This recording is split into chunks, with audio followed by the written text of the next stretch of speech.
Okay, next is embedded systems, and a couple of things fall into this category. We have printers and smart TVs, that's kind of the two main ones, and then HVAC systems, rather, for heating, ventilation, and air conditioning.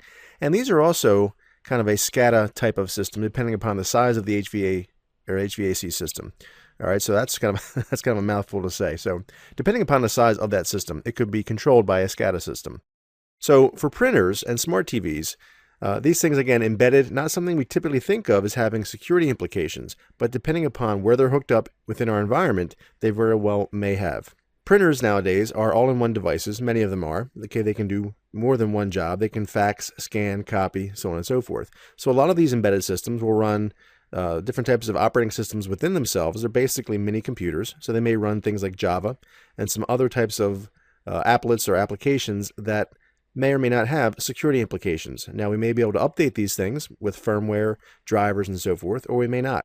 But as they get into our environment, and as they are kind of interspersed and dispersed throughout our enterprise, we need to make sure that those things are patched and updated.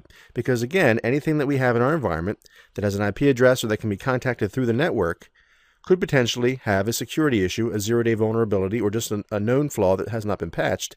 And that's a backdoor or a way in for the attacker. Okay, it increases the attack surface. If you think about it, a lot of corporate environments have smart TVs as monitors hanging in conference rooms, offices, and so on and so forth. All right, so each of these specific devices could be a potential entry point into the network. Now, in a well-designed corporate network, all of those devices would be on a separate network. Okay, they would either be VLAN'd off from the main data network, or they would have a totally separate network in and of themselves.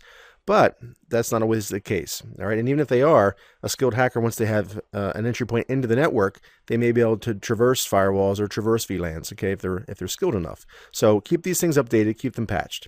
And then, as I mentioned, with HVAC systems, anything that has an embedded controller could potentially have zero-day vulnerability or something that's known about that's simply not yet patched. So HVAC systems or anything that's embedded or has embedded controllers, again, backdoors into the system. Now, more often than not, those types of devices will be on a separate network. But again, not always. You may have management consoles that exist on your main corporate network that control the HVAC system. So if you have some way of getting into the system from a side door, so to speak, that is a way into the network. So patch those systems, keep firmware and drivers updated.